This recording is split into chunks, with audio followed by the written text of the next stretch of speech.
सभी भक्तों तथा ईश्वर की संतानों को मेरा कोटि कोटि नमन तथा कोटि कोटि प्रणाम। जैसा कि हम सब जानते हैं कि हमने श्रीमद् भागवत गीता का अध्ययन आरंभ किया है। अभी तक हमने 9 अध्यायों का अध्ययन कर लिया है। आज हम 10वें अध्याय का अध्ययन आरंभ करेंगे। तो हम इसके सिर्फ हिंदी अनुवाद का ही अध्ययन कर रहे हैं। चलिए शुरू करते हैं। इस अध्याय में प्रधान रूप से भगवान की विभूतियों का ही वर्णन है, इसीलिए इस अध्याय का नाम विभूति योग रखा गया है। प्रसंग 7वें अध्याय से लेकर 9वें अध्याय तक विज्ञान सहित ज्ञान का जो वर्णन किया गया उसके बहुत गंभीर हो जाने के कारण अब पुनः उसी विषय को दूसरे प्रकार से भली भांति समझाने के लिए 10वें अध्याय का आरंभ किया जाता है। यहाँ पहले श्लोक में भगवान पूर्वोक्त विषय का ही पुनः वर्णन करने की प्रतिज्ञा करते हैं। श्री भगवान बोले, हे महाभाव, फिर भी मेरे परम रहस्य और प्रभायुक्त वचन को सुन, जिसे मैं तुझ अतिशय प्रेम रखने वाले के लिए हित की इच्छा से कहूँगा। प्रसंग पहले श्लोक में भगवान ने जिस विषय पर कहने की प्रतिज्ञा की है उसका वर्णन आरंभ करते हुए पहले 5 श्लोकों में योग शब्द वाच्य प्रभाव का और अपनी विभूति का संक्षिप्त वर्णन करते हैं। मेरी उत्पत्ति को अर्थात लीला से प्रकट होने को ना देवता लोग जानते हैं और ना महर्षि जन ही जानते हैं, क्योंकि अब सब प्रकार के देवताओं का और महर्षियों का भी आदि कारण हूँ, जो मुझको अजन्मा अर्थात वास्तव में जन्म रहित अनादि और लोकों का महान ईश्वर तत्व से जानता है। वे मनुष्यों में ज्ञानवान पुरुष संपूर्ण पापों से मुक्त हो जाता है। निश्चय करने की शक्ति अर्थात ज्ञान, अस्मूर्ता, क्षमा, सत्य, इंद्रियों को का वश में करना, मन का निग्रह तथा सुख दुख, उत्पत्ति, प्रलय और भय अभय तथा नाना प्रकार के भाव मुझसे होते हैं।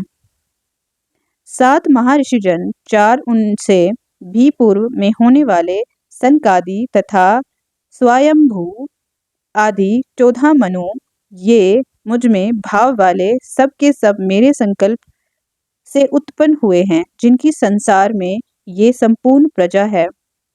जो पुरुष मेरी इस परमेश्वरीय रूप विभूति को और योग शक्ति को तत्व से जानता है, वह निश्चल भक्ति योग से युक्त हो जाता है। इसमें कुछ भी संशय नहीं है। प्रसंग भगवान के प्रभाव और विभूतियों के ज्ञान का फल अविचल भक्ति योग की प्राप्ति बतलाई गई। अब 2 श्लोकों में उस भक्ति योग की प्राप्ति का क्रम बतलाते हैं। मैं वासुदेव ही संपूर्ण जगत की उत्पत्ति का कारण हूँ और मुझसे ही सब जगत चेष्टा करता है। इस प्रकार समझकर श्रद्धा और भक्ति से युक्त बुद्धिमान भक्तजन मुझ परमेश्वर को ही निरंतर भजते हैं। निरंतर मुझ में मन लगाने वाले और मुझ में ही प्राणों को अर्पण करने वाले भक्तजन मेरी भक्ति की चर्चा के द्वारा आपस में मेरे प्रभाव को जानते हुए तथा गुण और प्रभाव सहित मेरा कथन करते हुए ही निरंतर संतुष्ट होते हैं और मुझ वासुदेव में ही निरंतर रमन करते हैं। प्रसंग उपर्युक्त प्रकार से भजन करने वाले भक्तों के प्रति भगवान क्या करते हैं, अगले 2 श्लोकों में ये बतलाते हैं। उन निरंतर मेरे ध्यान आदि में लगे हुए और प्रेम पूर्वक भजने वाले भक्तों को मैं वे तत्व ज्ञान रूप योग देता हूँ, जिससे वे मुझको ही प्राप्त होते हैं। हे अर्जुन, उनके ऊपर अनुग्रह करने के लिए उनके अंतकरण में स्थित हुआ मैं स्वयं ही उनके अज्ञान जनित अंधकार को प्रकाशमय तत्व ज्ञान रूप दीप के द्वारा नष्ट कर देता हूँ। प्रसंग भगवान की विभूति और योग के तत्व को जानना भगवत प्राप्ति में परम सहायक है। ये बात समझकर अब 7 श्लोकों में अर्जुन पहले भगवान की स्तुति करके भगवान से उनकी योग शक्ति और विभूतियों का विस्तार सहित वर्णन करने के लिए प्रार्थना करते हैं। अर्जुन बोले, आप परम ब्रह्मा, परम धाम और परम पवित्र हैं, क्योंकि आपको सब ऋषिगण सनातन दिव्य पुरुष एवं देवों का भी आदि देव, अजन्मा और सर्वव्यापी कहते हैं। वैसे ही देव ऋषि नारद तथा असित और देवल ऋषि तथा महर्षि व्यास भी कहते हैं और स्वयं आप भी मेरे प्रति कहते हैं। हे केशव, जो कुछ भी मेरे प्रति आप कहते हैं इस सब को मैं सत्य मानता हूँ। हे भगवान, आपके लीलामय स्वरूप को ना तो दानव जानते हैं और ना देवता ही जानते हैं। हे भूतों को उत्पन्न करने वाले, हे भूतों के ईश्वर, हे देवों के देव, हे जगत के स्वामी, हे पुरुषोत्तम, आप स्वयं ही अपने से अपने को जानते हैं। इसीलिए आप ही उन अपनी दिव्य विभूतियों को संपूर्णता से कहने में समर्थ हैं, जिन विभूतियों के द्वारा आप इन सब लोकों को व्याप्त करके स्थित हैं।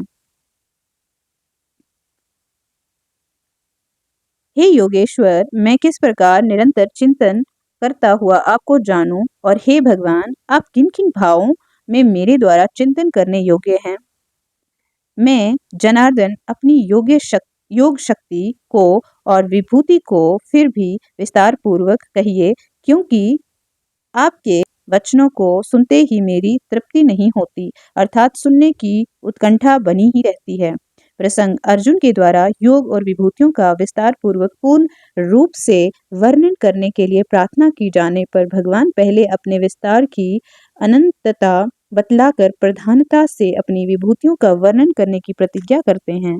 श्री भगवान बोले, हे कुरुक्षेत्र श्रेष्ठ, अब मैं जो मेरी दिव्य विभूतियां हैं उनको तेरे लिए प्रधानता से कहूंगा, क्योंकि मेरे विस्तार का अंत नहीं है।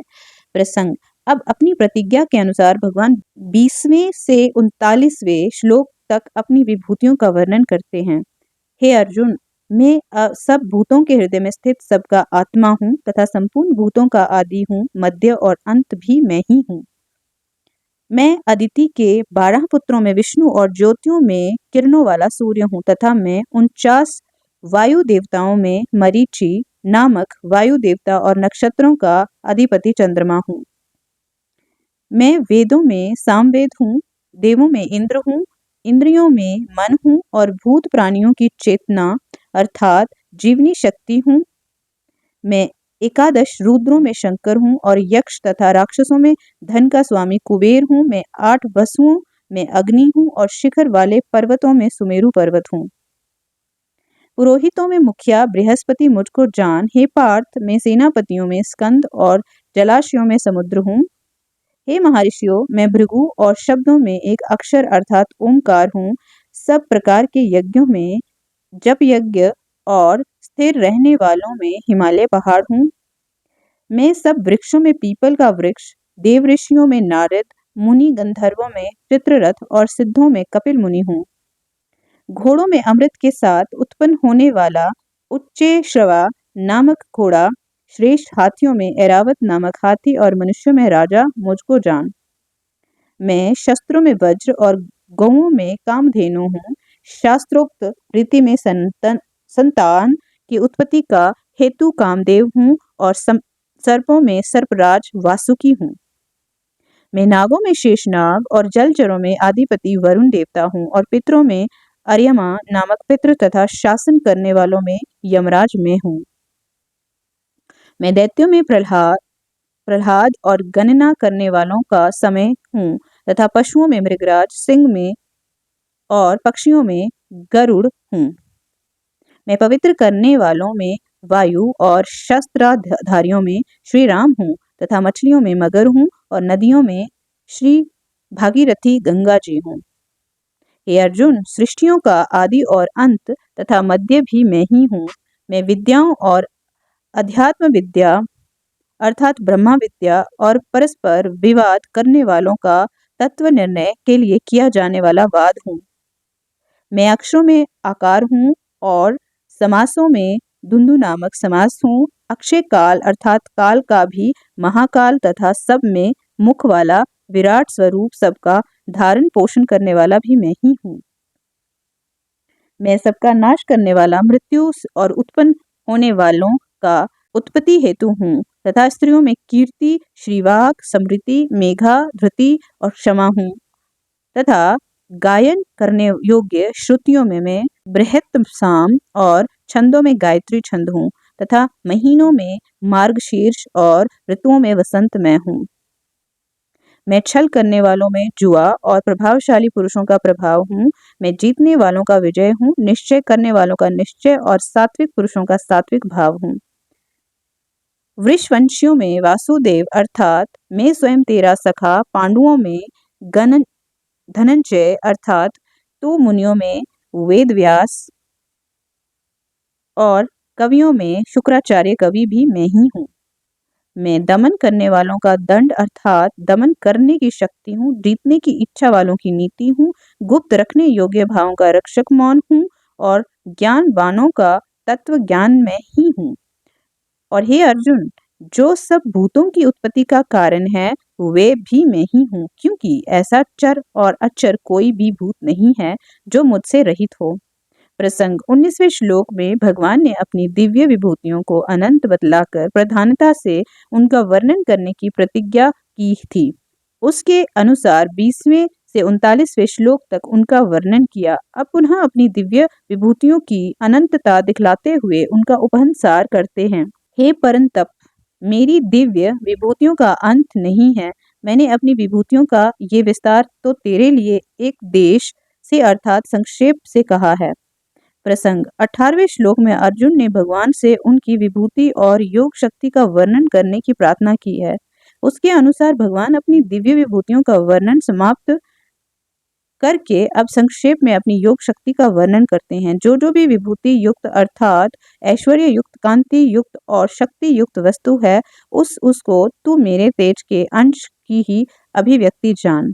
प्रसंग इस प्रकार मुख्य मुख्य वस्तुओं में अपनी योग शक्ति रूपी तेज के अंश की अभिव्यक्ति का वर्णन करके अब भगवान ये बतला रहे हैं कि समस्त जगत मेरी योग शक्ति के एक अंश से ही धारण किया हुआ है। अथवा हे अर्जुन, इस बहुत जानने से तेरा क्या प्रयोजन है? मैं इस संपूर्ण जगत को अपनी योग शक्ति के एक अंश मात्र से धारण करके स्थित हूँ।